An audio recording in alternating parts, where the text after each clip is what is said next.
All right, what's up, everybody? I um need to do this video. I've been meaning to do it for a long time, and a friend of mine sent me Static in the Attics, one of his videos from I guess a few days ago, talking about the Maui wildfires, and I don't agree with how he thinks they started. He basically buys the whole mainstream narrative, um, but he brings up good points about there not being any evidence to back up the blue roof stuff and the blue lodge psyop, I call it, and also like the missing kids and stuff like that. So um, I'm also going to do another video eventually going through the East Palestine stuff again. And like making, because I did a bunch of smaller videos, but I want to put it all into one. I have a bunch of Maui stuff that I put on my Instagram that I didn't post on YouTube, so I feel like I needed to kind of combine everything into one video. So a lot of this is going to be me playing clips from that. So if you hear me saying stuff like, oh, 3 weeks ago, it's really now 2 years ago. Um, and, there's some new stuff in here and updates and whatever, but I feel like it needs to be all put in one place. And I haven't seen anybody do any videos breaking it all down like this. So I feel like it needs to be done. And if you do know of somebody that has done any good videos, please link them in the comments because um, yeah, I haven't found any, but we'll get started here with first of all this theatrics. Um, this picture was taken from a news like live news studio. I didn't even notice it says Hawaii underneath it right here. Um, so that's why I called the first one Maui Theatrics because I'm not saying that there wasn't a fire. I'm not saying that um, I'm just saying that they still clearly have their crisis actors in place. They're, it's obviously pre-planned in my opinion, and I'll go through all of why I think that. Here I'll go through it, but we'll start with what's his name's video. Um, Static in the Attic. So I've listened to a couple of his things before. I'm not like listen to his stuff regularly, but I'm glad that my friend sent this to me because, yeah, he brings up some good points here. Now, on the federal level, emergency management, down at the bottom there, has blown through nearly $3 billion. This includes $473 million for emergency work. So I would say that's about a $500 million for the cleanup effort. So if you divide that by the 2,200 homes, then that's $227,000 per house to clean the lots off. That's about a $10,000, $20,000 job. So somebody just milked 10 times what that's worth off of each house. And seriously, if I could get 10 contracts like that, I'd sub it out, have it all done in 2 months, and retire. Somebody made about $250,000 per house while the homeowners only got $700. To put things into perspective, they spent about $3 billion on this, while in the last 60 days of JoJo's administration, the EPA approved $20 billion in metaphorical gold bars to organizations like Stacey Abrams and other well-connected people's pet projects that went from $100 in revenue in 2023 to $2 billion. That's a 20 million X increase. So, bottom line is, I don't see them drastically changing things trying to fit a new model city. But at the local level, there's a ton of red tape you got to cut through to be able to rebuild. A lot of the beachfront mansions aren't going to be able to rebuild. And the saddest part of this is it looks like about 1,700 homes aren't going to be able to afford to rebuild. Meanwhile, people with federal connections have just pocketed $3 billion and nothing's been done other than cleanup. And for that, grifting off of a crisis, people need to be locked up. That's just despicable. But what I haven't heard any of the locals complaining about is them changing the town's footprint to make this the model city of the future. So the idea that they torched this intentionally in order to make it into that sounds like a bunch of. So, you know, so far they've only cleaned off the land. So for him to even say, "Oh, that couldn't be, they couldn't be bringing in a smart city," like nobody know, has anybody seen the blueprints for what they're planning on doing? Like so far, I mean, they could roll this out in a few years. They could wait. I don't know. All I know is that what they're showing is just a bunch of vacant lots. So that really, it doesn't that doesn't mean that they're not gonna plan on building a smart city. I mean, technically, all the islands are already smart islands. They were converted in 2021. So I don't know. Anyways, we'll keep going. I'll go into that more later. Internet hype.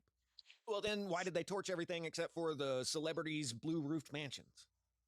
If you haven't heard of this, this was the video that was going around at the time. You can see this thing lights up the And he just doesn't pull the trigger once he gets to the blue, is basically what came out about that, but we'll go into that in more detail here in a minute too. yellow and red towels, but on the blue, it doesn't do anything. And that's why all of the celebrities' roofs were painted blue, especially Oprah. So I've shown a flyover here like 5 times already, and it's really obvious that none of the blue roofed houses went up, right? Well, I've watched them fly from one end of town to the other, and I didn't see one single blue roof. But at the time, someone had a picture of a blue roofed house that was unaffected and everything else around it was charred. Who knows where that was from? It could have been any of the thousands of fires that go up every year. This one is supposed to be a house in California, and I'm not a fan of fact checkers, but I am a fan of the truth. And one, yes, a blue metal roof is not going to light up if a bunch of embers fall down on it. Not because it's blue, because it's metal. And two, it's really easy to find videos of a flyover after this, and you tell me if you can find a single blue roof in there. You know how I was talking earlier about how strict building codes and design are in areas like this? Before you can even build a house in an area like this, you have to go set up poles with strings and outline the whole house and then give the neighbors like 6 months to come complain about it. And if you're blocking somebody's view, then it's not going to fly. They're going to not issue a permit. So if people are complaining about the aesthetic of this beautiful home here, how do you think people are going to feel if you put a blaze blue roof on it? Yeah, that probably would have never got approved here, and I haven't seen a single blue roof in the rubble. Except for Oprah's, because we all know she had a blue roof, right? No, this is her house in Maui. So when you actually look into these things for yourself, I haven't found one shred of evidence that backs up anything I was hearing at that time. That's how the internet works. Billions of dollars in fraud, a horrible tragedy where thousands of people lost their homes, and one wingnut shows a picture of a metal roof that didn't go up in flames, and now Deborah in rural Iowa is painting her shingles blue. You know why? Because just like the feds grifting all kinds of money out of a tragedy, idiots on social media will do the exact same thing. But I saw the photo of the beam of light coming out of the sky. You know, it's funny, if you find a photo of a construction site from the early 1900s, then that's photoshopped. But if somebody says that they caught a laser beam coming down from the sky, then that's real. Guys, these things don't operate in the visible light spectrum. That's why we're looking at it through a red lens here. And like I said at the time, I think I remember the Falcon 9 launch was something that kept circulating as being like space lasers from the sky. I don't know. I think I have it in here. We'll see it in a minute. you don't need a $20 million secret weapon when a cigarette butt will do. This whole landscape See, I don't agree with that at all either because there's like if you were to look into this a little bit further, you'd see that all of the houses that were burned just so happened to be the low income multifamily homes, and the single family homes right across the street didn't burn at all. The vegetation didn't burn. There's no rhyme or reason to how the fire would have naturally burned if it were a natural like regular fire. So he's a total normie when it comes to that aspect of it. is dry desert scrub brush. Combine that with 30-mile-an-hour winds, and just look at all the sparks flowing down the street. So, yeah, this could have been started by some top secret technology, but when you got miles and miles of dry scrub brush and 30-mile-an-hour winds, then all it takes is one spark. Now, there was all kinds of fishy stuff about this, especially the down power line that initially set ablaze, and then that was supposed to have been put out and another one started. But you have wind blowing trees into power lines, and that's one of the major things about the California ones. PG&E. Which is also bullshit. Even PG&E admitted that it was smart meters that started the fires in California. So he didn't do his research on California either. And there was quite a few good documents written. I forget the guy's name, but I have them in here. I'll show them. Um, but he was showing like how what is it? How microwave weapons, are much stronger than lasers, first of all. Second of all, the trees were burning from the inside out. I'm sure most of you already know all of this and have looked into all of those fires. I think it was starting back in like 2016-ish or whatever. And that also just so happened to be an area that where it was trying to get bought out by the government to put in their light rail system, um, and they didn't want to sell their houses, and then all of a sudden the houses and the vegetation didn't burn, but when they cut trees in half, the middle was all black like it was microwaved, and the actual house itself um burnt like in a footprint onto itself with like nothing else around it. It was super suspect. But this guy's a total normie when it comes to that stuff. But I do agree with him on like the blue roof stuff. It's ridiculous. Seriously slacking about keeping the trees trimmed back. Oh, look, I love a good conspiracy when there's evidence to actually back it up, but I have seen zero evidence that they're rezoning things here for a new. Yeah, zero evidence that they're rezoning. How would you even know? There's nothing here. Like, like, I mean, unless you're somehow in with the government people looking at their like their spreadsheets and their like it's too early to even say whether it is or is not, being zoned as anything unless you have access to their blueprints. Future city. I've seen zero evidence that there were any houses in Lahaina that even had a blue metal roof. And yeah, I heard JoJo say the houses that had the right roofs. Well, yeah, he could have been talking about the right color of blue, but he also could have been talking about roofs that are made of metal or Spanish tile that are non combustible. So if embers are falling down out of the sky, then they won't ignite. But I haven't seen anything that backs up the internet's claims about this. Somebody even lied. Okay, so he just goes on for some more. I think that's enough of that right now. Um, so this is the Blue Lodge. I don't know if y'all, I'm sure most of you know about masonry and the, blue being their like signature color, but it is the supreme color of masonry. And there's a whole bunch you could read about it if you feel like it. I'm not gonna read it all to you guys, but I mean there are other colors involved, but everyone starts out as blue. Blue is like the universal color for everybody. Here's the like starting out, like the blue is like the umbrella color, and then after you're like in, you can, I guess, go off into, Black Lodge, what Red Lodge, whatever. There's different colors, but blue is like the first one, the main one. Um, and it's funny, it's like the umbrella one, and we're looking at blue umbrellas here. So I just want you to notice how nothing back here survived, right? It's just the blue. Now, the guy in the video says that I don't necessarily agree that these were planted afterwards. Maybe they were. They could have been Photoshopped. They could not even be blue for all we know. Like I know Eric West did a video like months after driving by, and he went up close to them, and it looked like they were there were holes, and it was melted a little bit, like it didn't completely not burn, but it doesn't look like this, but it's also not part of the structure. So like these trees didn't burn either, and there were cars that didn't burn that were next to the fire that just didn't get close enough to the structure or whatever. Um, but the funny part is there's a blue awning in the picture from beforehand. There's a blue awning that goes all the way around this building or went all the way around it, and that's completely demolished. So that right there debunks the blue Psyop, Blue Lodge side.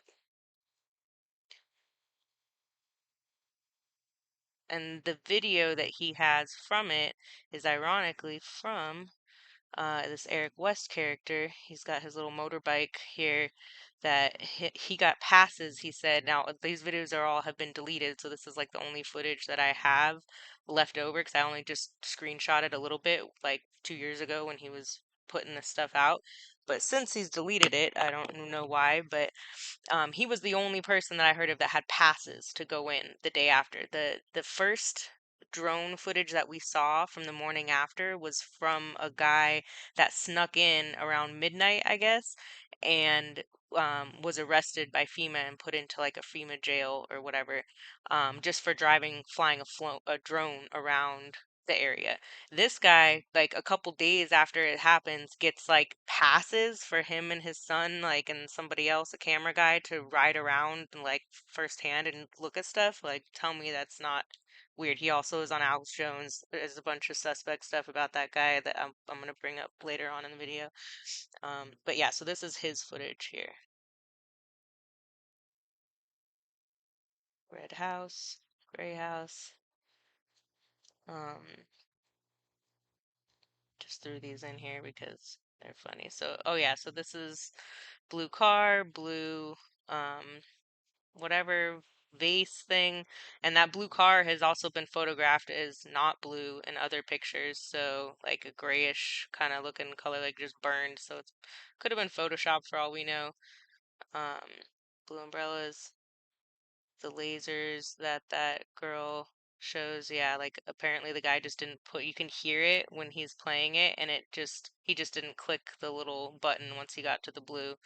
And there's a guy in a minute that you'll see that proves that that's nonsense. Um, yeah, Thing that I'm I gonna was see if shooting. they Got a can. lot of comments and requests for you can't burn blue with a laser. Turn the laser down to 5% power. Brown. Burn. Burns. Burns. Burns. Black. Burns. Okay, I'm worried I'm gonna get unalived if this works, but oh, did it take a little longer to burn? I thought that I did this, it took a little longer on the black also, but you know, they're hyper paying attention to the blue, so Burns and burns. it almost looks like it burns I more. feel like, huh? That's only at 5% though, so 100%. Well, I should have had my safety glasses on. I'd say, I'd say blue doesn't. I'd say blue doesn't do anything. Why would you only pick one area out of an entire burn area? So this was actually footage from Eric West's video that I was talking about that got deleted. Also, I apologize in advance if I repeat myself because I know I just started talking about it and I'm replaying myself from before. But yeah, anyways, carry on. Where he was riding around and had said that he had a pass to be there or whatever, just to throw that in there with his To set up some umbrellas and an area to eat. It just seems kind of like it's a staged thing. So here, check this out. Can't read the street signs anymore. Papalao, Front Street. Now, yes, these are blue umbrellas, but if you look underneath them, there is brand new seating that is untouched. You have a brand new area, okay? And it was really weird to me. It stuck out. I looked at what it looked like before it was destroyed. And lo and behold, it was Okay, that blue awning going all the way across. If it doesn't burn blue, then why did that all burn? And yeah. completely different. There was different umbrellas. They weren't even blue. So it looks to me like they staged this. Like, why? It's literally insane. This is the type of psyops that they do. Small and subtle. These things are out here to distract you, confuse you, and to discredit you. 100%. We need to wake up, people. Let's not believe everything, okay?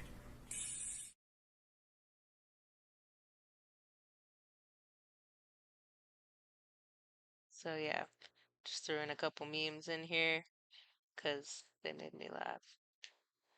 Um, yeah, fake blue, another fake blue thing going around but doesn't exist. Or if it does, it's on like some other island somewhere. It's a fake screenshot. Stuff being planted left and right, you know. Here's a house, her actual house, what her Oprah's, you know, gray and red house. This is a red house that survived. This is part of, you know, you can't tell me that this was natural. Like, why didn't this burn? Why didn't this burn right here? It's right next to it. You know, why didn't this house or apartment or whatever this is right next to this burn? Like condos, whatever it's called. It just doesn't make any sense.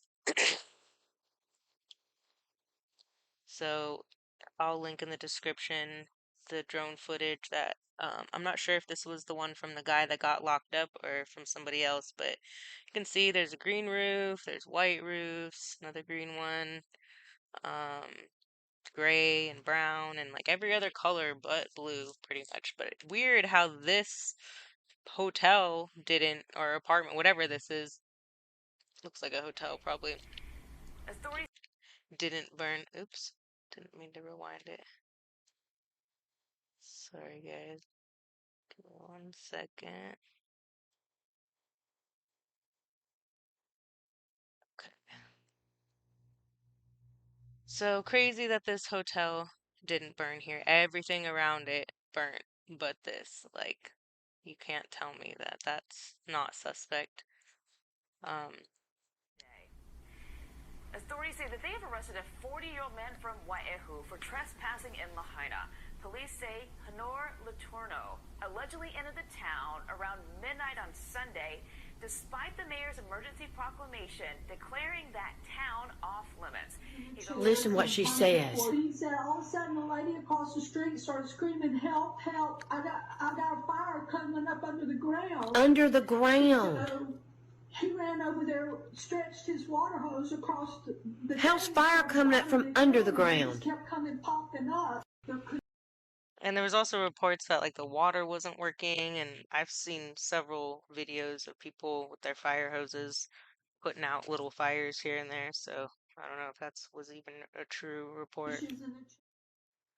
And here is some pictures. There's a few of these with the manhole utility covers that all look burned, and yeah, definitely, you know, I'll go into it more in a minute. Let this guy explain to you what's going on here.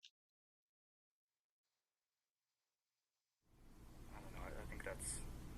I guess I'm not sure what kind of metal that is. Maybe an aluminum that melts a little bit easier than the steel.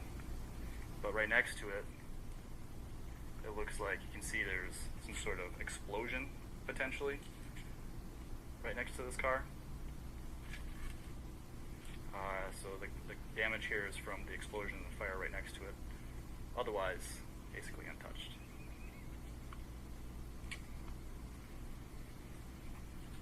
Blue Jeep, Power Wheels.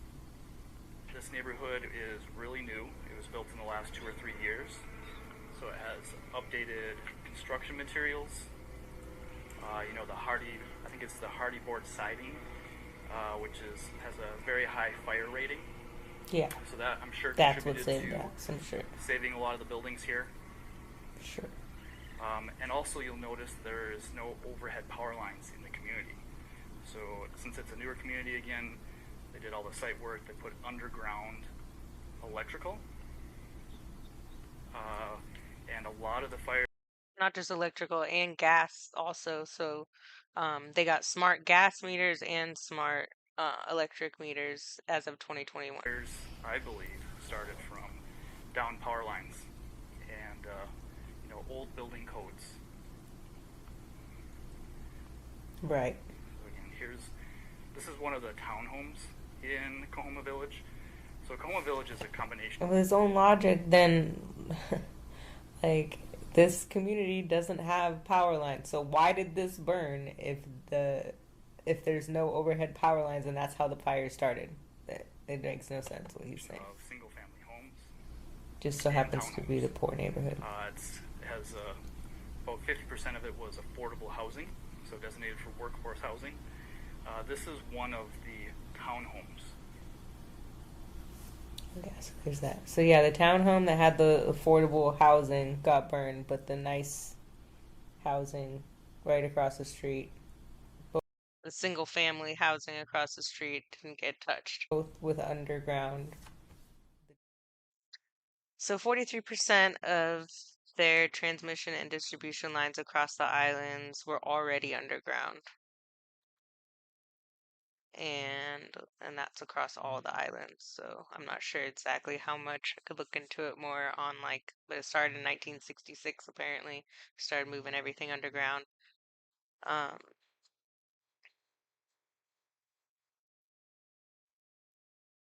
So oops, didn't mean to pause it. So I'm just pointing out that again. Here's 2021 smart meters.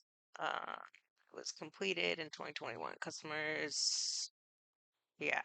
So let's go into some history on smart meters and their fires and explosions.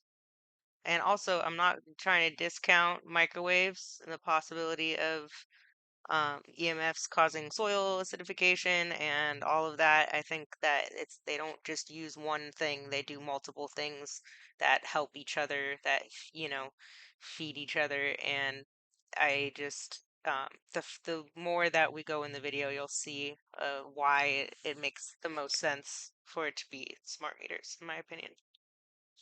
Or not just the smart meters, but the electrical company obviously behind it, and you'll see.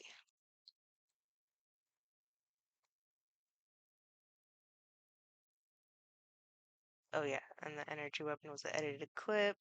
It's a 9-year-old video from 2014 of a gas station in Russia. Laser. I saw that one, and then I thought there was a Falcon 9 one that kept We are circulating too. now entering the brave new world of smart meters. That means your electric meter will do so much more than just show how much electricity you use. Every minute. Scroll down to this video that says smart meter fires here, and let's just start that up without really going. Burning meters, burning questions, shocking answers.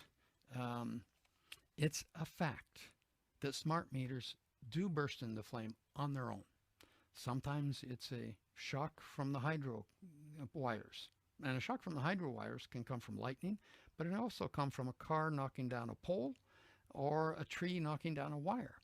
And when it gets too much of a shock, all that delicate electronic equipment in these new smart meters cannot take it the way the old analog meters did. And it's very interesting. Propane tanks have to be 3 meters away from a meter. In the old meters, it was 1 meter. Is that not like admitting there's a fire problem here? The old meters didn't spark ever. These ones can spark all on their own. One of the causes that causes most of their sparking is they're not really made very well, and so water gets inside, and you get the humidity and all the electronic circuitry, and all of a sudden it goes crazy. But there are a whole bunch of things on this. There's a very interesting controversy going on in Quebec on these smart meter fires. We've had several of them, and across the country they've been consistent. In fact, so many that, by the way, I noted it down here to get this really right. Saskatchewan pulled all their smart meters out because of fires, and Ontario has removed all the rural new generation meters just because they finally decided they were not a good idea for them. They left. So also, side note, apparently all of Maui was without power during all of these fires, and Lahaina was the only one who had power. So in my opinion, after seeing, you'll see in a minute, there's a guy that was on the news that was talking about these little like plugs that they were like smart, like some sort of smart plug that people like could like track surges in the um like in the power grid, and that it was spiking. There was like 133, which is like a crazy high number for Lahaina, all spiking and all showing. So basically their smart meters actually narked them out at the same time as like because people had these smart devices, and so really like if somebody could was paying attention, I guess, that lives there, that wants to sue them, they probably could get away with like using that data to prove that the power company purposefully shut down the power in the rest of the island to surge all of the power to Lahaina to make it a crazy inferno, which is what I think they did. So in the cities, but they took them out of the countryside. That's really, there's so many problems with this. When it comes to firmware and software, though, I can't share any of that online. You see, all the real juicy information is hidden inside these chips. The software that runs the smart meter network is really what we need to analyze. The truth about how secure these devices are and what vulnerabilities exist is locked away. The challenge is, even if I can unlock this chip and get a copy of the firmware, I can't share it with you for the same reason I can't share copies of any other software. But what if there was a way around that? What if I created a special interface cable, kind of like a mod chip used for gaming consoles, that when attached to a smart meter allows you to access a copy of the firmware? Now I can't accept funds for this mod cable directly.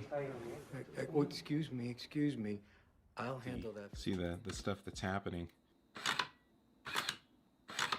So these are rated for some number of cycles.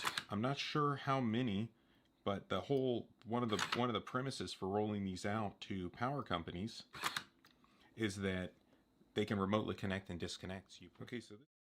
So they can remotely disconnect and reconnect. So they could remotely disconnect the homes that they don't want to burn, which makes sense as to why all the low income homes built burned, and all of the the people that they I guess want to keep that are whatever paying big money to stay there, um they're the ones that I guess are acceptable, that they didn't, maybe they're part of the club, maybe they're, whatever. But that's the only thing logically in my mind that makes sense as to why like a house completely burned to the ground next door to a house that like the bushes aren't even burnt. Yeah. And this is also a bunch of side effects of smart meters. Hyperactivity in children is one that's crazy. Also other things, anxiety, depression, cancer, difficulty sleeping, fatigue, tinnitus. Yeah, there's a lot. So I would definitely suggest opting out if you have one, getting it. It cost me like 10 years ago. I think I paid $50 or $60 to get them to remove the smart meter and put in the old analog one or one similar to that or whatever that wasn't smart. I just had to pay $5 extra a month for them to read the meter. Now I guess in Arizona it's gone up to $20 a month, and other states might charge more. Some states say that they don't opt out. So yeah, definitely look into that if you have one, or put a sign. I have a sign on mine that says, I don't put like a lock on it like this guy did, but I put a sign on it that, says not to install anything without my permission. So property. So you've essentially put a chain Yes. on your meter. Yes. A lock and chain secures his old analog meter with a clear notice: attention, do not install smart meter. The retired mechanical engineer says smart meters are dangerous.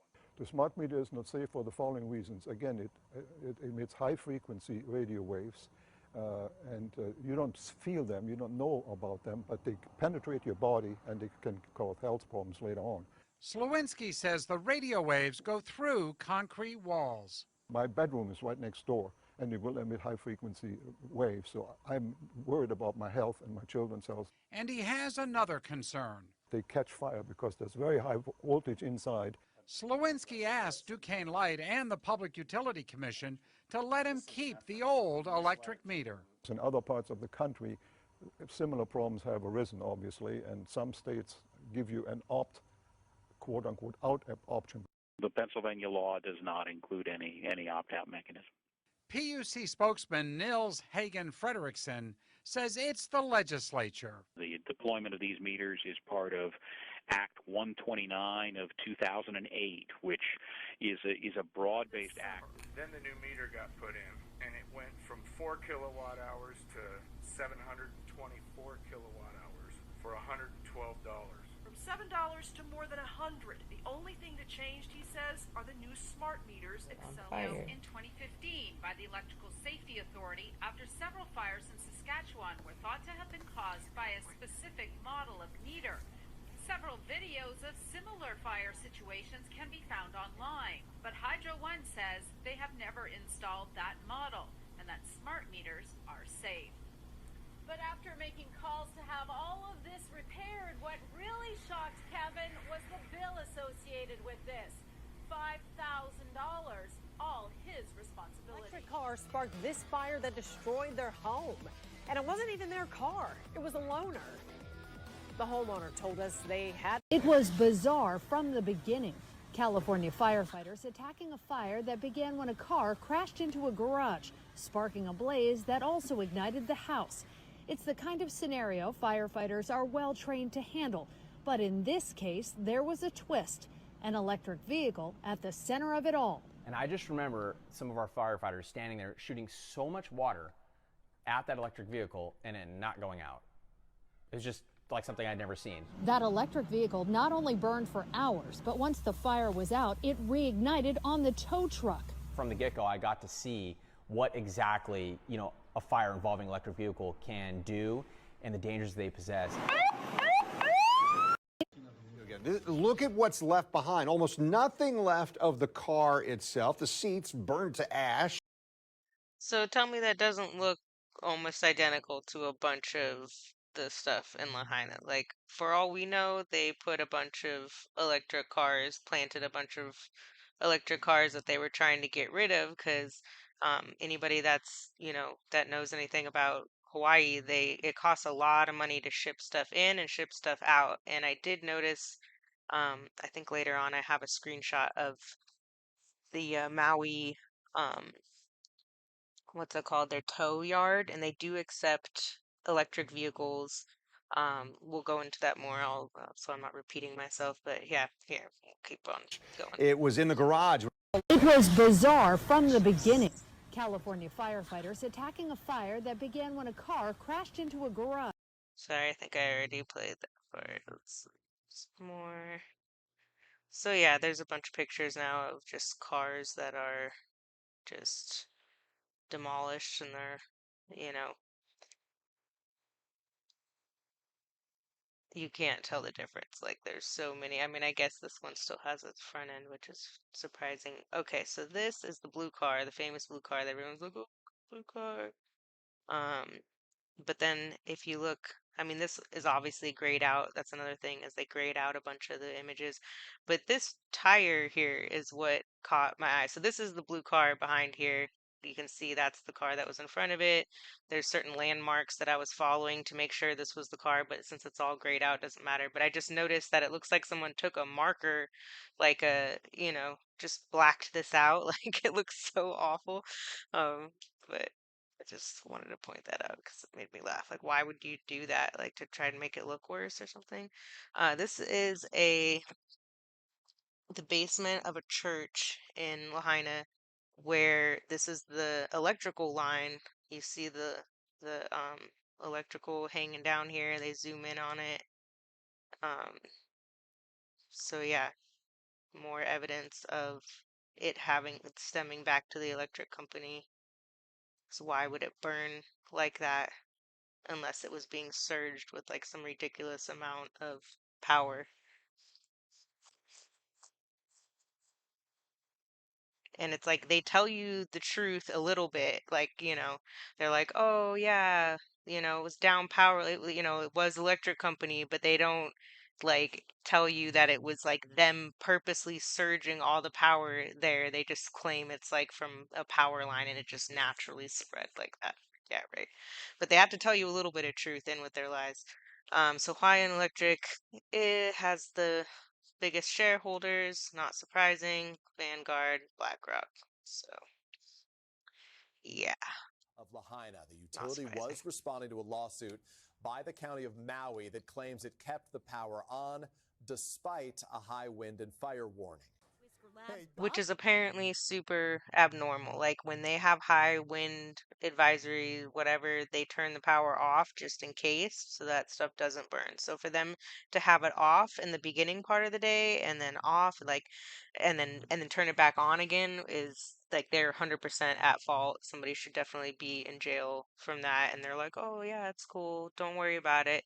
Like you'll see. But this is the guy that's talking about the little plug-in things that they had that basically tracked like the surges in the electric, like all the way through the high peak times of the fire. Marshall is coming forward with information he says was captured by a network of smart sensors installed in nearby homes. If you look at the Ting data, all the sensors in that area, 10 sensors, measured at that very instant a sharp drop in voltage that is the actual fault occurring on the electrical grid. A fault is defined as an abnormal electric current caused by some sort of equipment failure.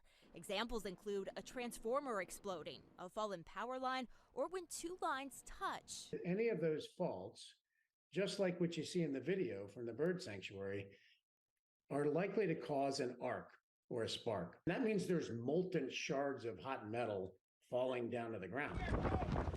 Between Monday, August 7th and Tuesday, August 8th, 3 major fires broke out on Maui.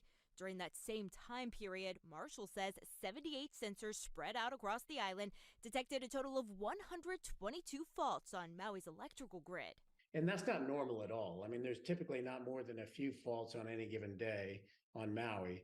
And so this was definitely a result of the winds. In West Maui, he says there's evidence the power grid was under tremendous stress. Just looking at the sensors in Lahaina, there were 34 faults measured kind of between the 11 o'clock Monday night time frame and the 5 a.m. time period when they went offline.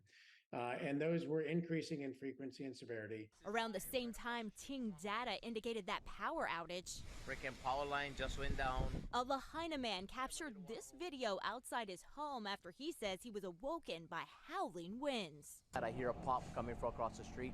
As soon as I hear the pop, all I heard is like electrical, like bzzz, going on the ground there. See 'em right. So another thing, forgot to add this in, so I just sent it to myself so I could read it here. But this was Friday around 1 p.m. We had everything off in the house, all the breakers off, but it was still arcing. Called several times but could not get them to come out. I told them it was emergency, but nothing. Approximately 7 p.m. that evening, the meter exploded and caught fire. So that was in Lahaina. Like, you can't tell me that there wasn't something super suspect going on. Like the breaker's off and it's still arcing? What? Now, this timeline was only revealed to the public yesterday, but sources say it was well known to the lawyers on all sides of the Lahaina fire lawsuits and contributed to the decision that Hawaiian Electric would pay the most, $2 billion, into the $4 billion global settlement. That settlement's been held up pending a decision by a Hawaii Supreme Court. And I mean, they print money, so like this is like nothing to them. Like they need to be locked up. Like it's insane that these people are just getting off the hook. Which is at least a month and a half away. The report shows 2 circuit breakers tripped, killing the power, and power was fluctuating. Things began to cascade at 5 a.m. Several more circuit breakers, sensing short circuits, trip, killing power to Lahaina Intermediate and houses nearby. That's when this termite-damaged pole near the school snapped. 5 minutes later, a custodian reports power lines sparking and calls the fire department. Fire Engine 3 reports the snapped pole to dispatch, which called Maui Electric. Between 5:39 and 5:47, a Maui Electric vehicle drives around the area and turns around, passing the area of the broken poles and lines. But after the survey, the troubleman did not report any observed down transmission or distribution equipment to the control center. At 6 a.m., the switches that controlled power to the area were switched back on, and power was restored, sparking the fire. I really don't want to speculate on what Hawaiian Electric would have done or could have done. What we know is there was damage to the utility equipment.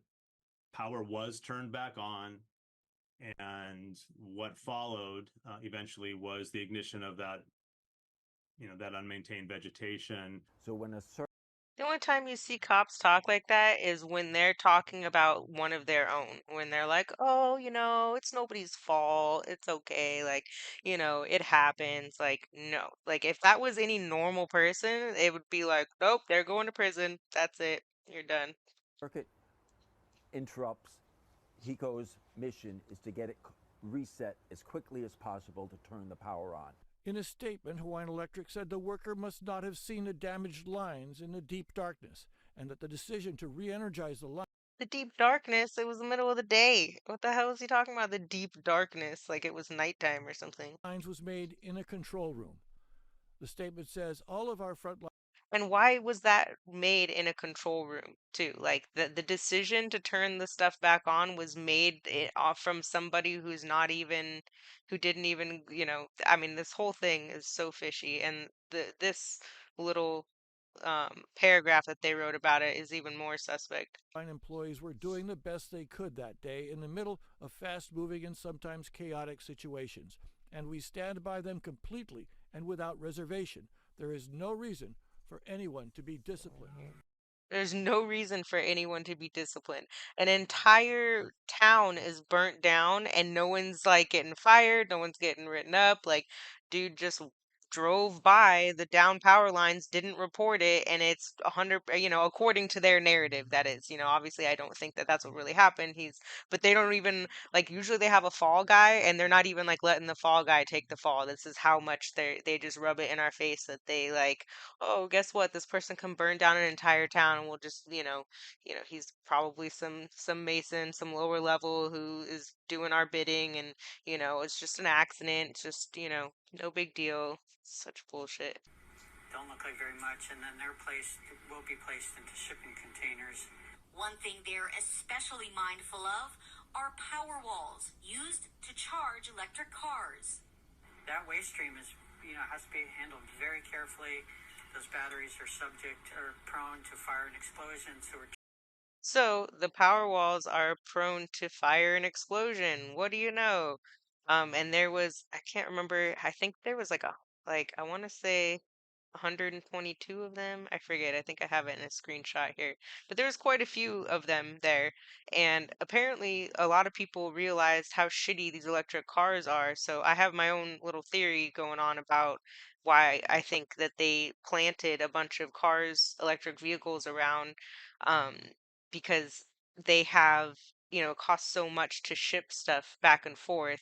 And, you know, maybe they just decided, okay, we'll just instead of getting rid of these and shipping them and spending a bunch of money, they probably got paid off by somebody to plant them all around because they're when they get donated to the tow place, it says in the thing, that cars with the electric vehicles with the battery is allowed to be disposed. So, yeah, anyways, we'll keep going. Very carefully, and we're really having to come up with new ways to treat this waste stream because people really haven't dealt with that. The best way to help is to send money. Officials say The best way to help is to send money. Oh yeah, that's totally um the that's ever-changing death toll is expected to rise significantly and anecdotally from significantly and anecdotally. The death, who says that anecdotally? Like, I have a source at the hospital that has told me that they're so overwhelmed with bodies that they don't know what to do. ever-changing. what does that remind you of? We're so overwhelmed with bodies, yet there's no footage, no pictures, no nothing. I remember seeing or hearing people talking about, to all these dead bodies in the water, people being burned up in their cars. Like, when you look through all the footage of the cars, there's no open doors, like somebody's trying to flee. When you see the footage of people like walking by, like I think that's maybe why that Eric West guy deleted his stuff because he was the only footage that I saw really going around each street recording. But he was on a motorcycle, so he was going kind of fast.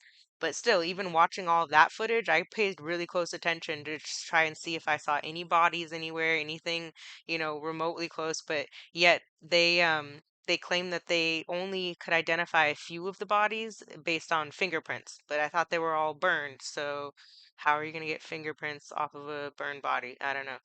Um, but yeah, we'll just keep playing here because Death toll is expected to rise significantly and anecdotally from Zimmerman. anecdotal, based on casual observations or indications rather than rigorous scientific analysis. So, I mean, at least the news is a little bit honest sometimes, like that everything's anecdotal with them. Just wait. Oh, okay, before we play this fool, this Duper's Delight kid, um,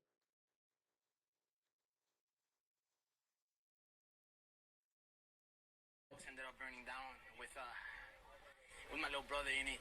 20-year-old Josue Yeah. ended up burning down with my little brother in it. you see that smile? Who smiles when they talk about their little brother? Like, 20-year-old Josue Yeah. He didn't lose his brother. Ain't no way. That was Duper's Delight smile. They get all these kids in here, man. Just like that other kid that was in the water. They put a mask on him to try and cover up his Duper's Delight, but you could see it in his eyes. His eyes were smiling. He was like cracking jokes and like. Okay, so now I'll go back to this video and show the Duper's Delight kid. Oops.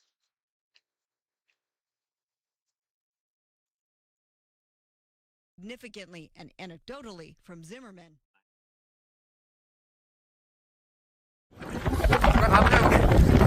Oh, sorry. It's all right. They waited there well into the night.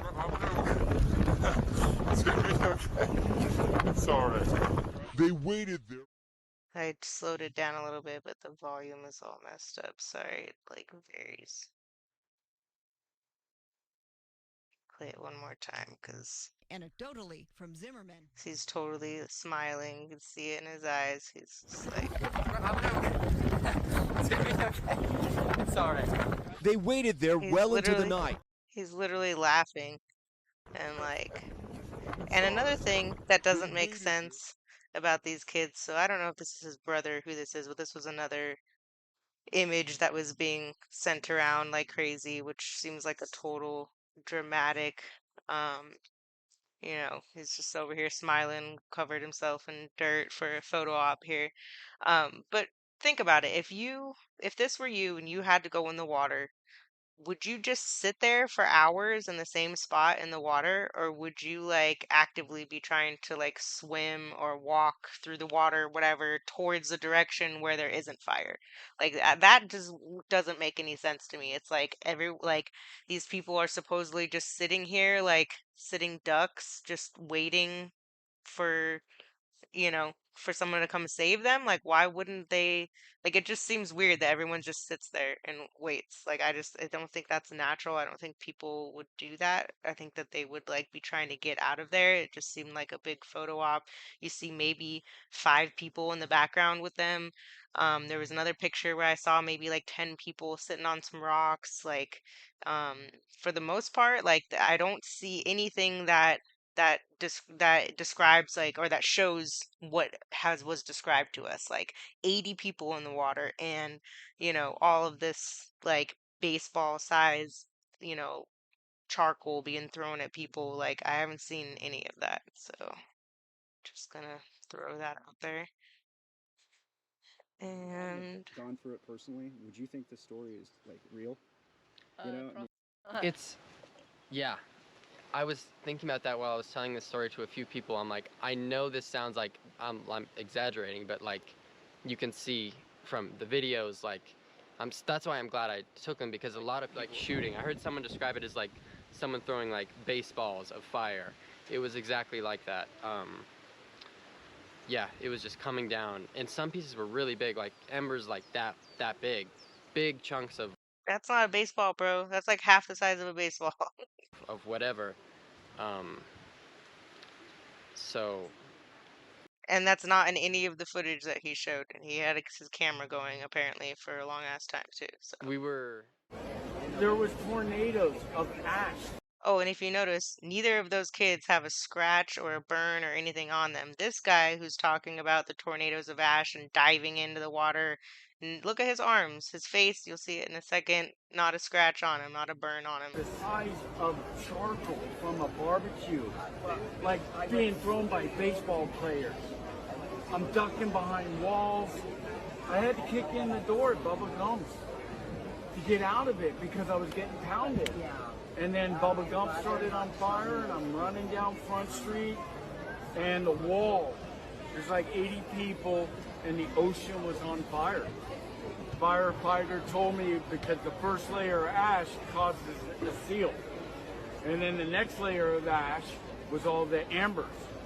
So the tide line was on fire, and I had to jump through the water and come up through the fire. And 80 people, they were on the wall. Everybody started jumping in. Coast Guard was out there grabbing people. And I was like, no, I'm good. I was born in the water. I'm tired. Who says that? Some old timers out in the water, it's on fire around you, and the Coast Guard is there to pull you out, and you're like, no, I'm good. I got it. I got this. I don't know, man. It's really hard to believe any of this. I mean, it's not hard to believe that there was a fire. It's hard to believe these people's stories, because these people, they look unscathed. They look totally fine. There's no reason, you know, there's no reason for me to believe this guy right now. debating on going left or right on Front Street. And then what was the other thing I was gonna say? Something about, oh yeah, everybody said that the Coast Guard wasn't there and that there was nobody there helping anybody. But this guy literally just turned down help from the Coast Guard. So which is it? Were they there or weren't they there? And the same thing with Red Cross, apparently everyone's like, oh, Red Cross isn't there, but then I saw like news interviewing Red Cross, and then everyone's like, oh, the mainstream media isn't covering any of this, but then all I see is people sharing clips from the mainstream media. So, like, come on, guys. And we went right originally, and then parked our car at this children's church. I think it's called Children of the Rainbow. Children of the Rainbow. I wonder if they're associated with the Order of the Rainbow. Another Masonic Say they have sect only for managed women. to identify a few of the confirmed 99 deaths thus far using fingerprints.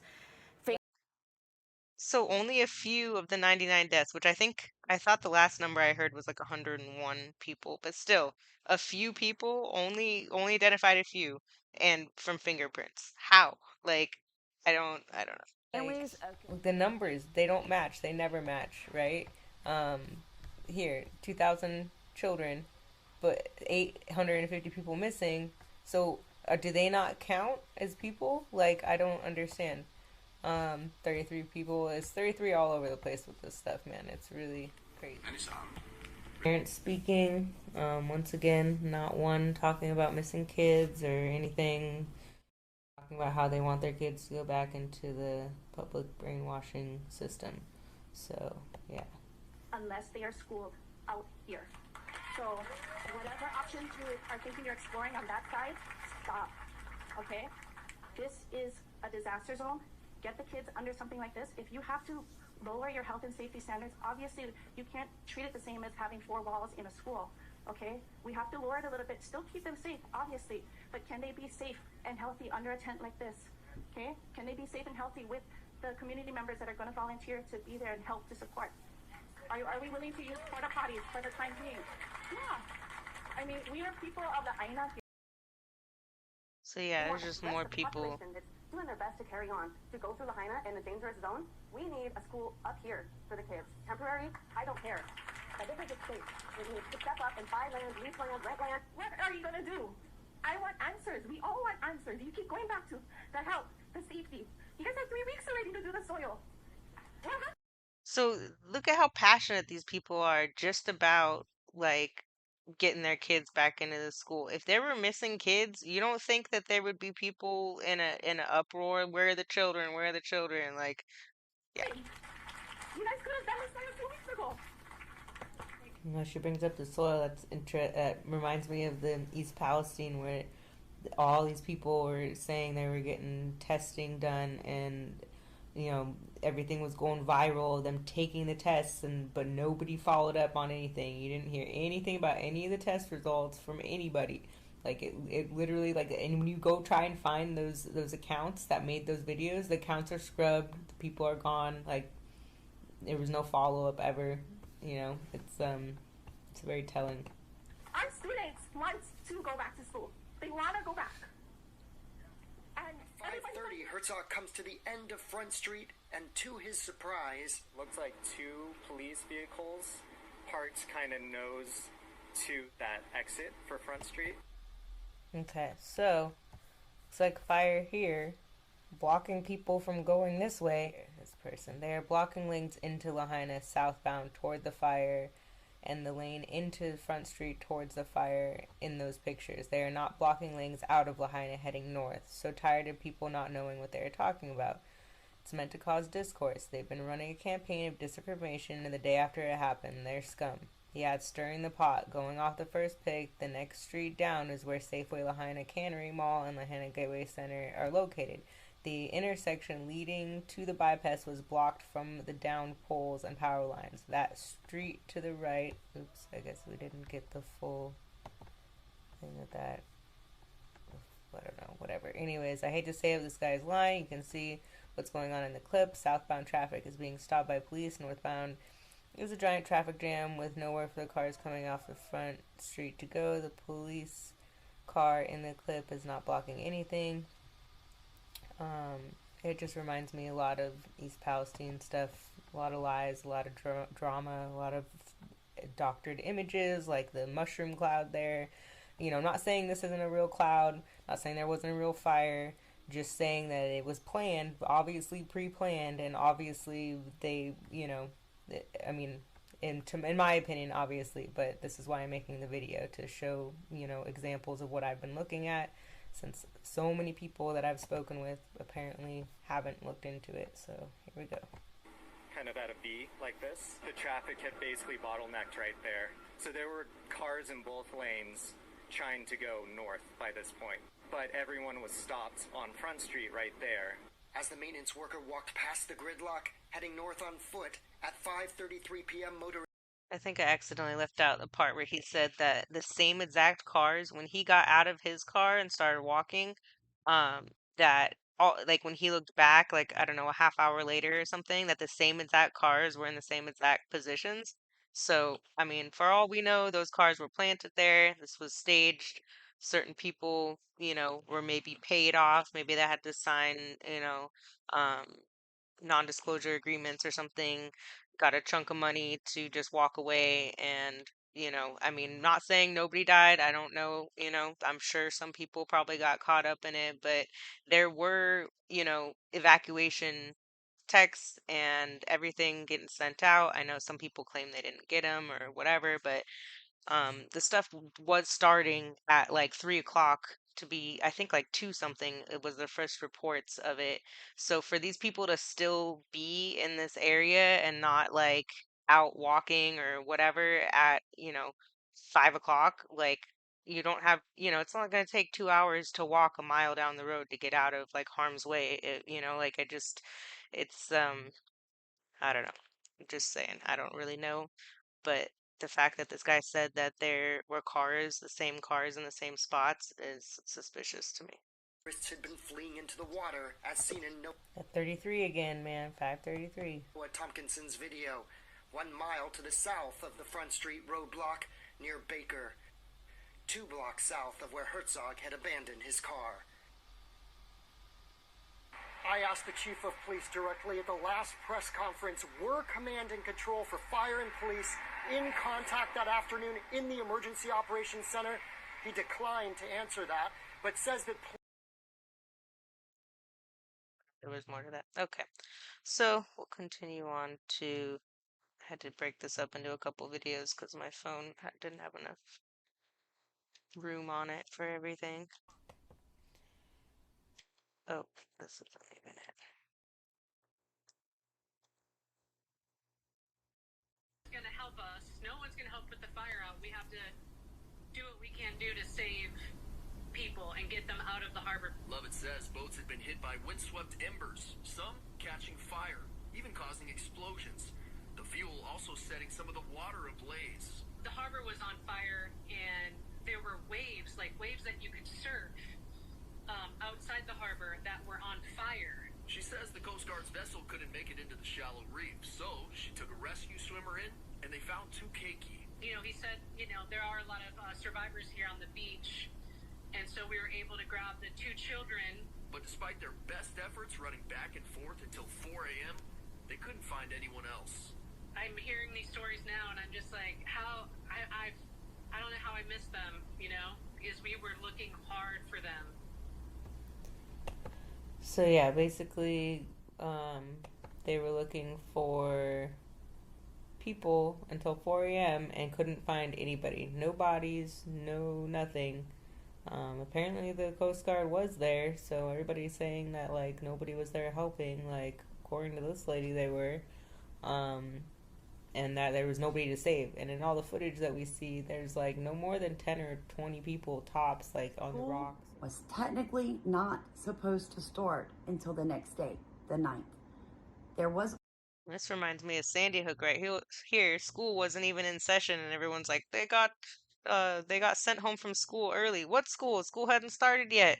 Orientation at the high school. All right.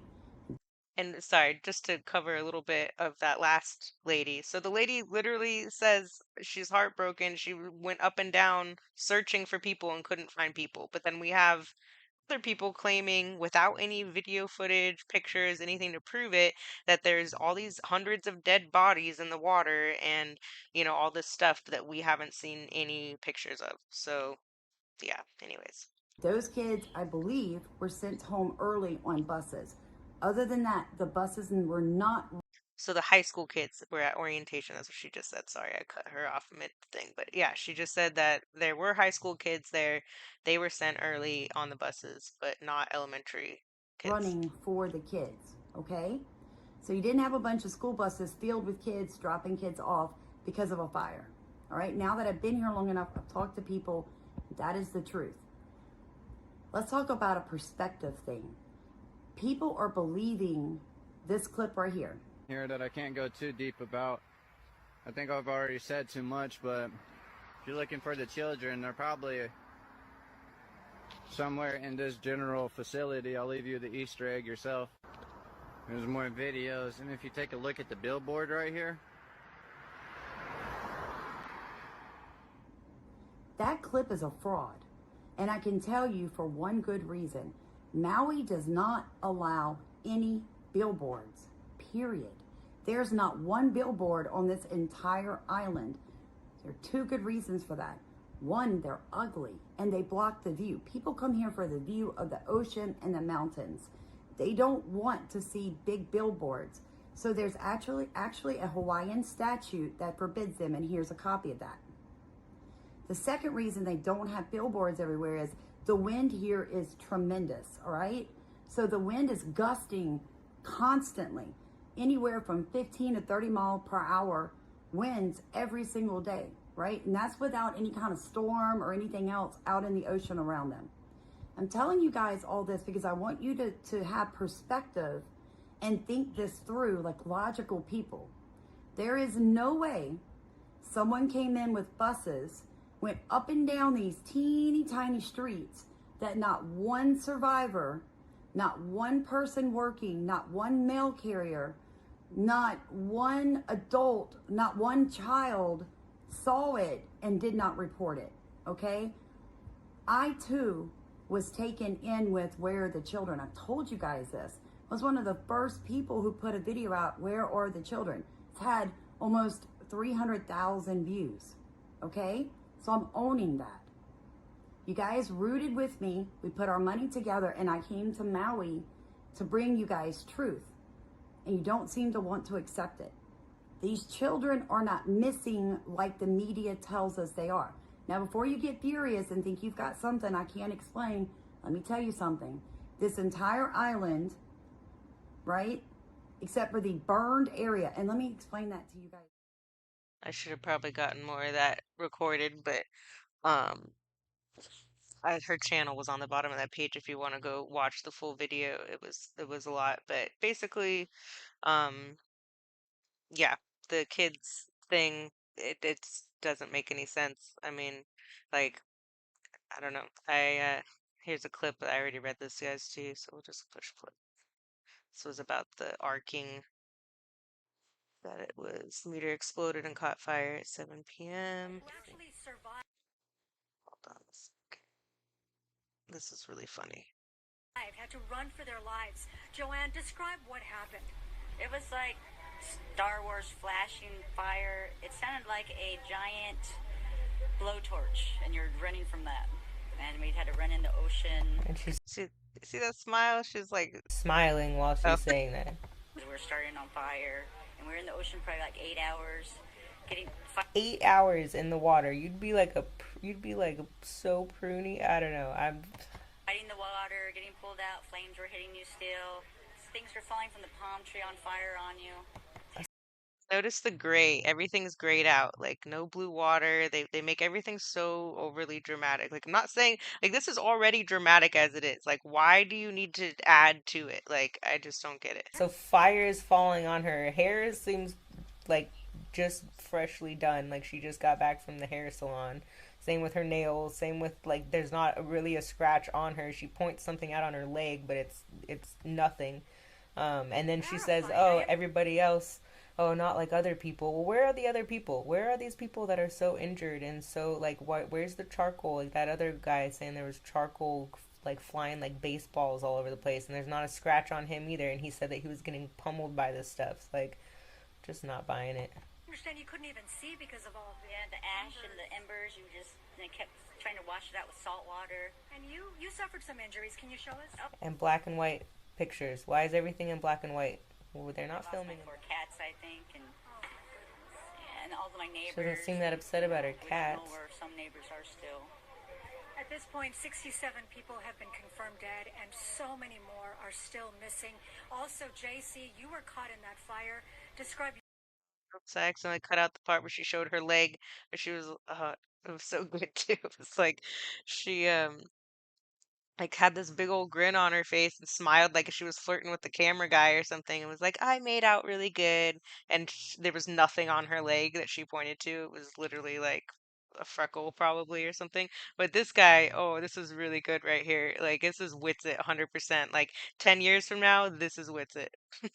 So good. I'm gonna turn it up a little. Your experience. Well, I wasn't caught in the fire, but outside the fire.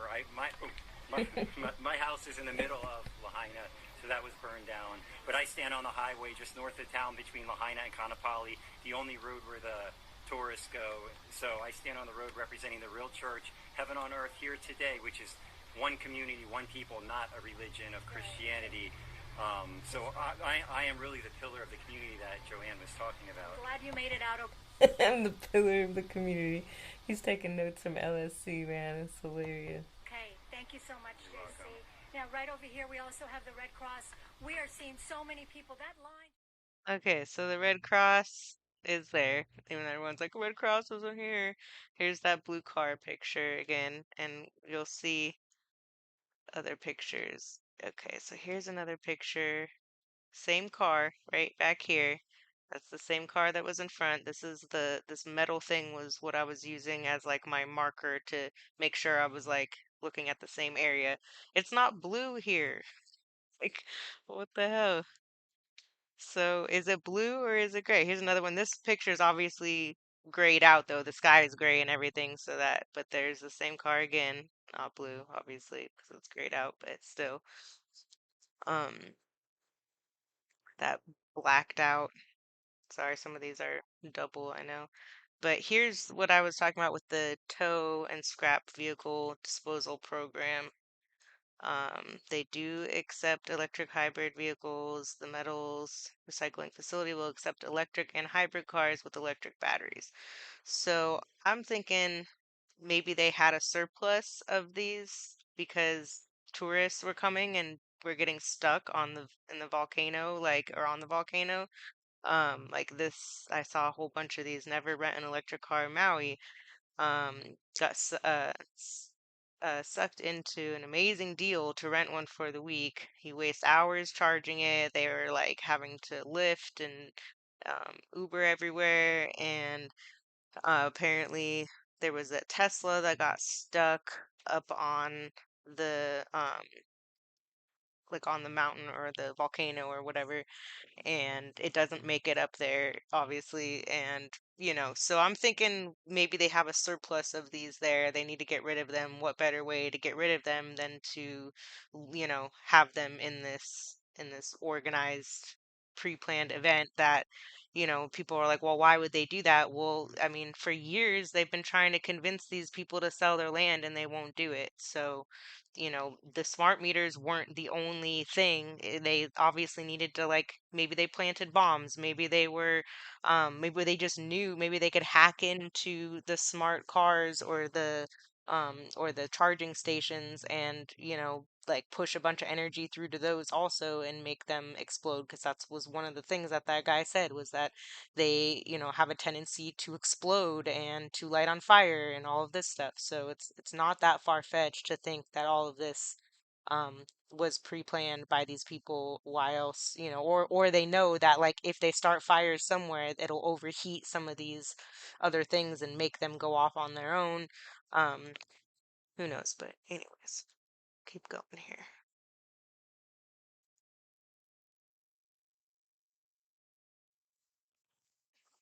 Sorry. So another thing that I was considering was this system called Thor. It's a first of its kind system, stows completely in a 20-foot transport container, which can easily be transported in a C-130. System can be set up within 3 hours. It's like a microwave, um, EMF like device, I guess you could say. And when you look up, compared to laser waves, microwaves use to cm of wavelength, which is about 1,000 times longer compared to laser waves. So apparently, um, if they were attacking in that kind of way, lasers would probably be not as strong as using microwave technology. So the only issue with the Thor, so it is in Maui, it is up on the mountain somewhere in Maui, but it doesn't work well in the wind. So that's why I was thinking, it's probably not this. But, I haven't heard anybody looking into Thor talking about it really. Um, I actually brought it up to Witsit the first time I think that we talked like a couple years ago, and the next day he started talking about after he called me an idiot and went off on me about how stupid I am. Like he actually did a video talking, I think maybe about Thor, maybe about something else, but either way, it wouldn't hurt to look more into this since it is in Maui. Um, Apparently there's some astrology between the hammer of Thor and Uranus and Taurus, and I'm not super into the astrology stuff, but I guess there's links within that also, so this could be some, I know they like to plan stuff based on astrology shit, so, okay, we already went over The that. cat supposedly looks kind of like a wig to me. There's a video that I actually thought I uploaded, but I don't think I did. On Eric West's channel where there were two cars in the middle of a field. There was no structures around. They both burned and melted, but they also looked like the back looked more burnt than the front. The back wheels melted. The front wheel covers did not melt. It just it looked like the molten glass and everything, and then this cat supposedly was in the front, so like the whole car melted, but like cat fur didn't burn. That's I wish I had the whole video of that saved. I thought I had saved it and from a while back, and Eric West deleted like so many of his videos. That was one of the ones that I think he deleted. Um, but it looked pretty obvious that there were two planted cars in the middle of the field, and like, yeah, cat hair survives fire, but you know, like it melts steel. Like that doesn't make any sense, or aluminum or whatever. the blue shirts that Eric West found. Kind of reminds me of like the passport in New York that they found. The paper survived somehow. Well, these shirts survived, and they're blue. So, and Eric West found them, and it's just funny that and then he's auctioning them off and like getting money from it or whatever. Completely burned. There were a few different spots here and there where. Okay, so I was thinking, are they using one of the supposed missing school buses to shuttle people to the airport? Because that's what it looks like to me here. But listen to this story, and why is it that one of the first families that they interview is a family that doesn't even live there and is literally just like going back to their house that's still standing wherever they're from, and I don't know, it just seems like offensive, to the people that actually lost homes. Cell service was spotty, and then we get a shuttle to the airport. And also, how are they able to drive through? They have to drive through the fires to get to the airport, but there's people that couldn't leave, but these people can just drive right through somehow. Passing through Lahaina was surreal. Just ground zero. You can smell the smoke. You can hear people crying. This is something that I wish my family and I can erase from our memory. Just a city that we've made so many memories together, and to see it just gone is just absolutely heartbreaking. And to have our daughter at a shelter, kids at a shelter, so many great people there just trying to take care of you. You just can't believe that you're actually there. I kind of don't believe that he was actually there. And I think that that was just a bullshit story, to be honest. How are you going to be in a shuttle hearing people cry as you're driving by? First of all, I don't even think that that would be possible. And even if you did, like, why aren't you pulling over and maybe, like, helping or doing something? And I mean, and if they were in a shelter, like, what, for maybe one night before you got to go home to your, like, cushy bed, like. So this lady is the woman who Eric West, like, she went viral with this video, and he, like, claimed that he got a bunch of, like, death threats, and that people he worked with were getting death threats, and there was all this drama because of this one video, which I think is really, really hard to believe. I know that his real estate company that he works for, first of all, like, they're brokers, right? So, I mean, I don't think that you would really get fired. Like, he's, like, you know, he's still has his license, not like his license got taken away or, like, whatever, I don't know, but he made a series of videos and then deleted them all. I actually watched them and didn't think to record them because I didn't think that he was going to be deleting them. But in one of them, he claimed that this woman actually apologized via text, didn't show the text, didn't prove that she apologized, and said that she had the wrong Eric West or whatever. But yeah, this is all just very strange here, so I'm just going to play it. Brought to our attention, Eric West from Keller Williams is collecting money. He came into our site, took pictures of our kids, and posted them as homeless. We are not homeless. We have lost our family, our friends, all of our sources of income, but we personally are not homeless. And he's using our kids, uninvited. We actually told him to not take pictures in here. And he's collecting a shit ton of money, saying that he's helping us. He is not. And we are not homeless. That's not okay right now. People need help, and they need it to be done properly with good intentions, and he needs to be taken down for that. Don't ever use my kids. You had no permission to take a picture of my son, and now he's out there. There's a lot of weirdos, too. So now you got these cute little faces being all blasted out there for people to think that it's okay just to come and do whatever, and it's not. And thank you, because he needs to be stopped. That's unacceptable. Uncle, I can't call him uncle, because I guess I'm older than him. Junior Nakoa, right? He's like the unofficial mayor. I just gave him a check for 50 grand. He didn't want to take a video tonight because, you know, one party, you know? So I honored that. Oh my gosh, of all the nights I can't take a video of you guys, is the night I give Uncle, death of probably the greatest fire tragedy in the history of our country. Sorry, I know some of it's like choppy. This is from my Instagram. I only got like bits and parts of this live stream, but this was, you know, right after this lady went viral or whatever, and people were accusing him of, um, you know, stealing the money and not giving the money to actual survivors like he said he was going to. So, Country. We've worked tirelessly. I've given money directly to people from my personal account, from my Venmo account. I've purchased. this reminds me of Witsit also. Like all these people, like, it's like, I spent my own money, I swear. Like, yeah, sure you did, buddy. Supplies.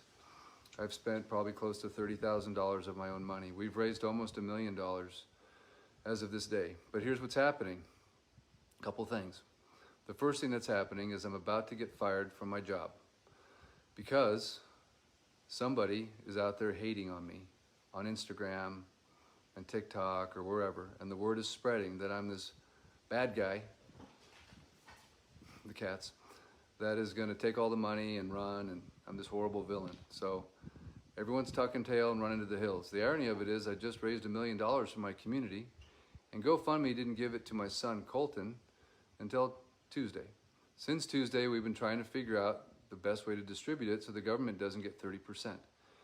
We've been trying to give it to different organizations, including death of probably the greatest fire tragedy in the history of our country. We've worked tirelessly. Minority that ruin it. And we're in danger, okay? I'm not gonna just sugarcoat it. I sleep, I'm not even gonna say that. I'm not sleeping. We're in danger because if someone threatens your life and threatens your children's life and tells your children they should go kill themselves, that's some scary stuff. I don't care And as I think I've demonstrated, I'm a fairly brave individual. But when you start thinking about people threatening your kids,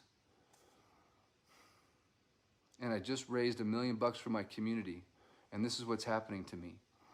So you can do something. I don't know what it is, but I'm asking you to do a favor for me. Do me a favor. Defend me.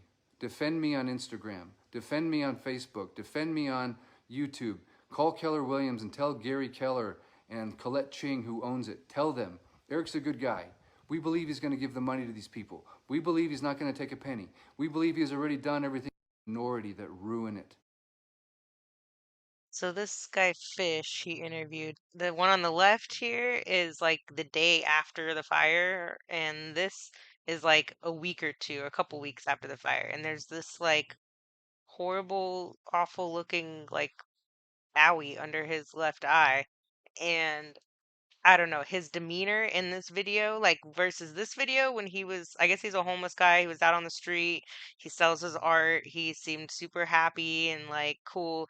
In this video, he had his head down. He kind of reminded me like the mannerisms of Jaren, where with his hat on, like covering his face and looking down. I mean, he has got a hat in both videos, but how is now with his mannerisms is very different than how he used to be, I feel like something is definitely going on and wrong if you watch the video, but I just wanted to point that out of that guy. We're committed to taking money that you give it directly to the survivors, and also to... I made one phone call. So this is the guy he was talking about that he gave 50 grand to. That's like the unofficial mayor. And if you notice, you can see a little hat poking in here on the side, and you hear Eric West like coaching him, like it's his hand, like he's his handler or something. He's like saying stuff before he says it, which is super weird. But here, go. Got an action to get emergency hubs set up at 2 spots with no help from this government, local, state, or federal. Or Red Cross. Or Red Cross. Nobody. Nobody. In fact, I'd rather use Red Lightning better than Red Cross. Red Lightning has been here helping us with the Skylink 2 weeks ago to get us some kind of connection with the outside world. Other than that, we've been trying to use 2 VHF radios and all of that to communicate with everybody as much as we could. Okay, so apparently it looks like Red Cross has rebranded to Red Lightning, and it's not surprising. They both have red in there. And so these are the people that partners and sponsors of Red Lightning: Salvation Army, Latter-day Saints, U.S. Department of Homeland Security, who else is this? This UNICEF or whatever. Oh, here we go. So here's the list of them. Seems like someone you can totally trust. It's like, oh, the government isn't helping us, but the government literally is working with them. And um, I just think that's funny that he didn't know that, and he's just going off of whatever Eric fill the West gap. is telling him. And so Vanessa called me yesterday. I don't know who Vanessa is. Vanessa must be his handler. I don't know. But also, I noticed there's this blue roof back here. So the blue roof people are going to be like, see? See? Sorry. And I don't know where he is on the island or whatever. But proof the blue roof survived. In the midst of my own personal life issues, I forgot to make an historic major announcement. And that is, for the first time in the history of the United States of America, we've been told by Vanessa that the Red Cross is going to pay for every single funeral on Maui for these fire victims. And so that... So this video came out like a couple days after that other video. So obviously Vanessa was like, hey, you got to take that down, because all these videos now don't exist anymore. So he must have got a talking to by his handlers. Now he's like went from like talking shit on Red Cross to bigging up on them. And but you know, that's how they work. They can just print money out of thin air. So yay, they're paying for everybody's funerals that they caused. Good job. Okay. That announcement, that should have been on the forefront of my mind, not this issue I'm having with Keller Williams. So anyway, just a real quick live, just a real quick update. It's a Sunday. I'm gonna try not to... Yeah, and the real estate people he works for, Keller Williams is like a luxury real estate. If you look at his old videos from before all of this, it's like multi-million dollar homes, and like he's definitely rubbing elbows with these People, which this elite does people. look legit. They looks like there's a boxes of food and there's people, so maybe like, some of it is going into the right hands, but that's only $200,000. That's, he's still got quite a bit. 50,000 went to he calls him the unofficial mayor of Maui. Um, he in the video, one of the videos he deleted, he was talking about how he just gave him a check, but he hasn't. That he didn't want to be on film, or we didn't want to be recorded accepting. I wish I had the video of that guy talking shit about Eric West later on. He's like, I don't have anything to do with that guy. I barely know him, blah, blah, blah. 'Cause I guess he was getting some hate for like affiliating with this guy. So, um, but yeah, of course, that one got deleted too. I'm sure it was 2 years ago, so I don't know where it is now. But if anybody else out there saw it, post it, link it if you can. In the check for whatever reason. And, I guess my beef with him is that in all of his other videos, he just kept reiterating that he's gonna show everybody that he's gonna put this money in the family's hands directly. And We're committed to taking money that you give it directly to the survivors, and also to. And now he's giving it to churches and giving it to, this random dude, and I think 2 other churches he gave $100,000 to each. But so far that's it. So. I'm not saying that it couldn't, that he couldn't be giving all. Maybe I'm wrong. I'm just saying that there is some weird inconsistencies, and the fact that he's deleting videos is weird. The fact that he was on Alex Jones is strange. And this was a good comment that I'm gonna read. But basically, why in the hell would you opt to put $1 million in your 19-year-old son's bank account and not make any accounts, especially for these donations, based off of what he said in this video? Blah, blah, blah. He basically, thought that the government was going to take 30%. He says he set up. Oh, also, before I keep reading, this guy, apparently, Eric West was in business world, before he was in real estate, and his wife is also in real estate, and they've been in real estate for a long time, so.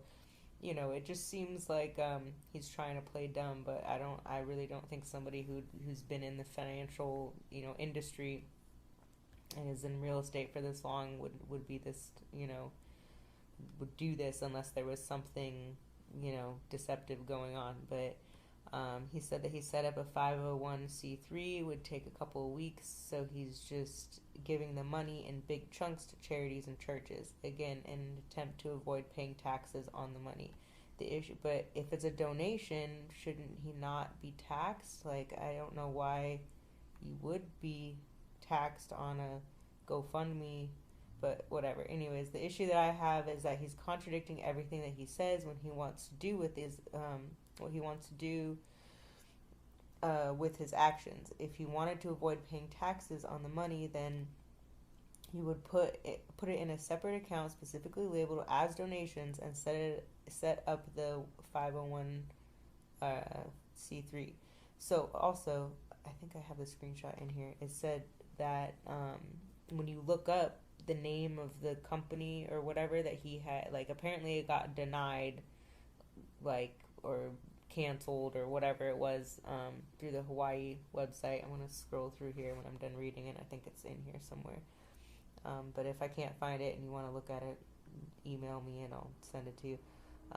Then transfer the money to the account, and you would be able to distribute the money freely. What he's doing is keeping the money in a personal account, his young son's, and then giving it in large chunks to charities and churches. And what do charities and churches give you when you donate large chunks to them? What does the IRS give you when you donate large chunks of money to charities and churches from a personal account? That's right, kickbacks in the form of massive tax breaks and incentives. Yeah, so, it could be also money laundering. Who knows? Like, how did he all of a sudden get all of this? Like, it just doesn't make sense that he would get that many donations when he's already posting these other people's GoFundMe. So if you're watching a video and you see somebody's like personal GoFundMe and you like their family or whatever, wouldn't you give to the family directly instead of giving? Like, it seems like he got a lot of money real quick. Is all I'm saying. Um, so let's see. I live here after met them. I saw he purchased domain Lahana Fire Fund. Yeah, lahanafirefund.com, and was redirecting it to the GoFundMe. It kind of set off some alarm bells. There are over 1,000 GoFundMes on Maui right now, and this is the only one that smells funny to me. Make no mistake, he is a realtor, marketer, salesman. Yeah. So basically, oh yeah, here we go. Lahana Fire Fund is not a registered business entity in the state of Hawaii. Application rejected on August 29th. See for yourself. And here's a link. I'm going to put a link in the description for a program called switchforlahaina.com. It's a way that us little guys So now his current videos all have this ad in the beginning of it. It's super suspect. We'll keep watching. can band together against the elites, against the people that I believe possibly perpetrated this crime. But we can vote with our pocketbook, we can vote with our dollars. It's very simple, it's very easy, it's cool. I'd like you to see what I saw. It's cool. Okay with it. And what made me make the switch for Lahaina. So switchforlahaina.com. I'll put the link in the description. I look forward to hearing what you think. Please join us. Please join. Hey, aloha. My name is Eric West. I'm a customer of Jazzercise. When I first saw this product, I thought it looked kind of crazy. Didn't really understand what the benefits would be, but I had seen some before and after pictures on the website and thought to myself, you know what? I had to throw that in there. It was just too funny. I know it's old, but still, like, he's a sales guy. He sells stuff. He's, just like Witsit, shilling for different products. Got to make that buck. But so this is the website for Switch for Lahaina. Says it's grassroots. It doesn't say specifically what it is. It basically is like, here, fill out I'll give us all your information and then watch the video. I clicked on watch the video. It wouldn't let me watch the video until I filled all this out. So I didn't want to get on his little like spamming whatever. But it seems like it's like a grocery like I keep seeing those all over the place now the past couple years where they're like, "Oh, we have all the same products that you'd get from Walmart and we ship it to your door or whatever." So, um like all these poison stuff, I don't know. He says that like on I don't know if this was like a typo on here, but because it says like, "Oh, non-toxic this and that," but then they list all this toxic shit that they say that they're supporting. Um, so here, these are the companies we have been supporting, and it's showing Aveeno, Johnson and Johnson pay 100 million in baby powder settlement. Like, did you not realize that like that there's carcinogens in all of these, and that you're saying that you support these people, like lawsuits against Procter and Gamble? Like, I don't know, like if he realized that there's Tom's natural stuff. Um, and I mean, even if they're not selling those products, how do we know that they're not just taking the same product, putting a different label on it, and marking it up and telling you that you're supporting local, you know? Um, and the crazy thing is that when I looked at Fish's interview from 2 years ago and clicked on the link, so here's Fish's video. Looked in the description. I go through all of it and show you what I did. Clicked on the donate. So when you don't clicked on it, it says West Maui Community Alliance. So I clicked on that. Scrolled down to whatever it was, Lahaina Wildlife really or Wildfire Relief. And once you go on that, there's this little highlighted spot. Oh man, is it not showing it? Anyways, all you got to do is go to that page. I can put it in the description so you can do it yourself. It only showed like half of the page here, but it had a link in the thing to like where it goes to, and it goes to Democracy Now! So this guy is claiming to be, you know, raising money for locals, but then when you go to the Maui Community Alliance and you click on donate, and then there's this spot I don't know why it didn't show. It showed up in the last thing. I forget exactly what it was in this paragraph, like just below this devastating wall, there was like a blue lit up area when you clicked on it, like saying this is where it goes to, and it's or who it's funded by is Democracy Now. So yeah, that's not suspect at all. Like, really, like how has nobody noticed this? There's so many people in the comment section of that guy's video, the guy from a couple days ago, that I played in the beginning, whatever his name is, Static in the Attic. So many comments talking about Eric West and like propping him up and saying what a great guy he is and that he's doing all this stuff for the locals, and it's all associated with Red Cross, with these people, with Democracy Now, who's based out of New York, which has nothing to do with Hawaii. Like, who knows where this money is actually going, where the money's coming from? How do you raise $1 million?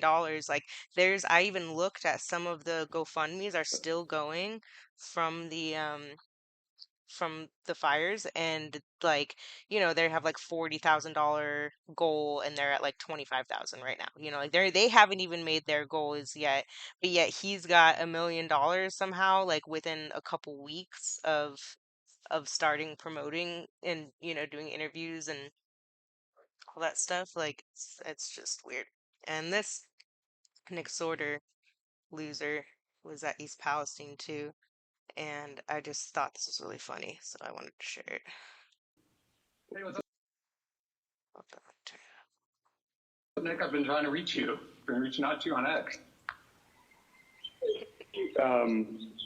We're supposed to be meeting with people here. What victims have you got? Okay, yeah. So this is. So you're seeing this live right now. People actually tracked me down. I thought you were staying in a tent. You said you were coming and staying in a tent. You're taking up resources. I'm not taking up any resources here. I've had. I'm not taking up any resources. I thought you were staying in a tent. Oh, that was so good. This guy is so full of himself. Also reminds me of Witsit. All of these people remind me of Witsit. Like, you wouldn't be here if it wasn't for me. If it wasn't for me being here, none of these people, FEMA wouldn't be helping you guys out at all. Like, it's so pathetic. Just listen to his shit. To move hotels. I had to get a new rental car because Oh yeah, I'm sorry that they cut off like this. This was on Instagram and it like cuts up your videos really stupid. And this is what I have, so whatever. Can't have these people coming after me like this. I mean, who goes to somebody's hotel at 5:45 in the morning, and why? He didn't know that I was going to do a live hit. You pointed out you were the person who was the first on the scene in East Palestine, Ohio. You're out here trying. Spreading lies and bullshit about East Palestine also, but we'll go over that when the East Palestine video. I'll do that soon. To bring awareness to things that the mainstream media is not covering. So if you're a resident in that area, don't you want your story being told? Like, aren't you glad that Nick Sorter is there rather than coming? No, we're not glad that this faggot Nick Sorter comes to every Psyop and pushes a bunch of false bullshit out on everybody. No. And being threatening and trying to stalk you. Like, it just seems weird to me. If something is going on, don't you want people to find out about it? Yeah, so Sarah, this is the importance of having journalists like you and me that actually report on this stuff, is because what happens in these disaster areas, especially when there's a lot of government involvement, is you look back at East Palestine, Ohio, where the story went away totally until we got there on the ground. And spreading lies and bullshit. And started pressing the government. So start pressing the government. 1 second, the government's not here. The next second, oh, we're pressing the government, man. Like, how are you pressing the government? Just your presence alone just makes them shake in their boots, I'm sure. Government wasn't talking about it. FEMA wasn't there. The EPA wasn't there. And that's a lie. They were there. The EPA had a Rubbermaid bottle duct taped to a stick, so it didn't look very professional, and they weren't wearing hazmat suits, even though the news was claiming they were in hazmat suits. But, hey, yeah, totally, they were still there. They didn't look professional, but he's lying through his teeth when he says they weren't there. Nobody was there. Joe Biden wouldn't even mention it. He's still running away from it now, but we were able to get both U.S. senators to come down there, the EPA administrator finally to come down there. But without people like us, it will, they won't do anything. Trust me, FEMA will go away. They will leave here, within the next couple of weeks if the media attention goes away. Now, Which is bullshit. The media attention did go away, and guess what? FEMA's been paying double what they should be paying and actually fucking up um the whole rental world in Maui because they've been paying for the past 18 months for rent and everything. So they didn't go away. They've actually been helping people there. I will say one more thing on that. FEMA said that they were going to be giving people who were displaced out of their homes and economically displaced as well. Because keep in mind, there is a huge this industry here, the economy, is run out of tourism. They originally said they were going to be helping people that were economically displaced. Well, they decided to quietly backtrack on that, as I heard yesterday. And a lot of residents that lost everything aren't even getting FEMA money at this point. So unless we continue to pound them. Yeah, I'm sure he pounded away. Little worm that he is. Landlords evict Maui residents and house wildfire survivors for more money. FEMA didn't take basic steps to stop it. So I'm in no means trying to defend FEMA in any way. Like I know, Katrina, like who knows if any, I wouldn't trust anything like any FEMA trailer after seeing what happened in Katrina with their like cancer causing trailers and everything. So I understand the hesitance to like, whatever. But from what I've read about what they've done so far, like they weren't forcing people into housing. The housing has actually been sitting vacant, and they have other homeless people staying in there that had nothing to do with the fire. Um, so I mean, at least some people are staying in those empty trailers or whatever that they're not really trailers. They're like I don't know, little dwellings or whatever you want to call them. But FEMA did single-handedly like make the rent go like double. I mean, I know also though everywhere rent has been going up for the past couple years, like so that's also not like ever since COVID, rent's been going up like crazy. Um, but it does seem really crazy after reading these articles about all these people getting evicted and let's see. So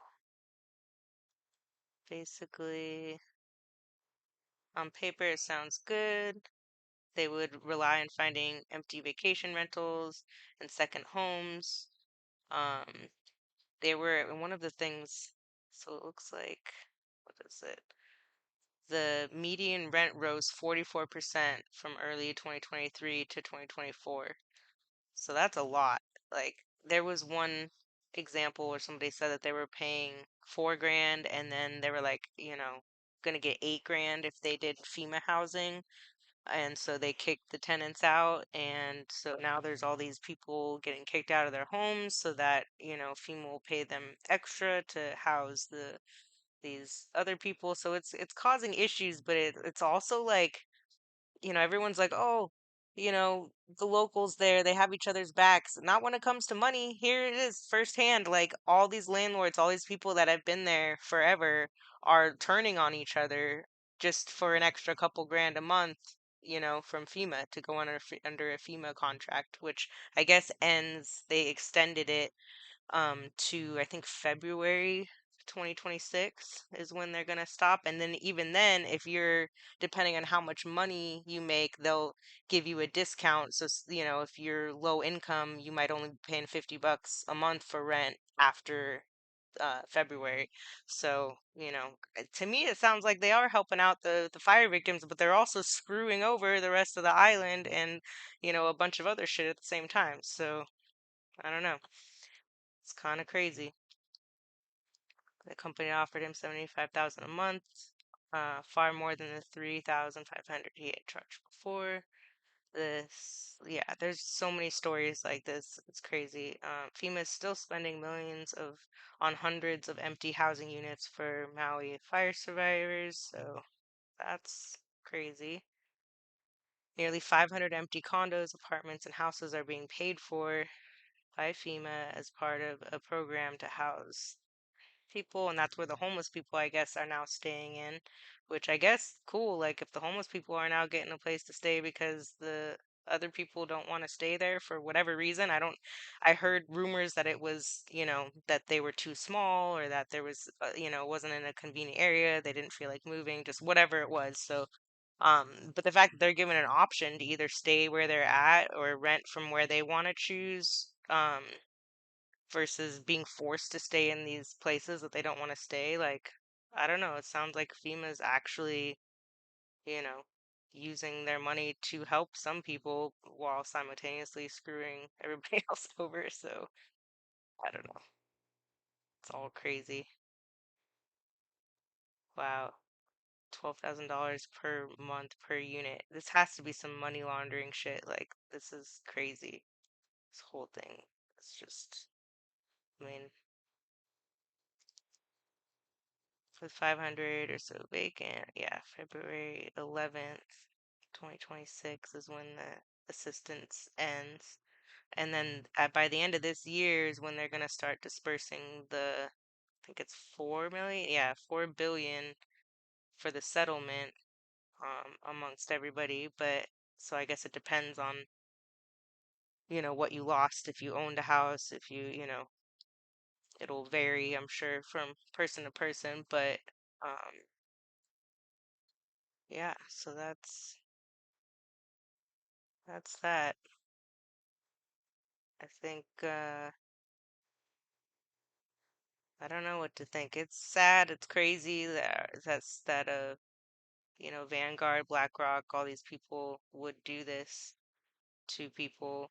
Um, but it's also not surprising because we've been seeing it with a lot of different events over the years that they could really care less. They want their land to build the stuff that they want to build on, and anybody else is in the way, they get burned to the ground. So, anyways, I think this is done and over. So, y'all have a good day, evening, whatever. Toodles.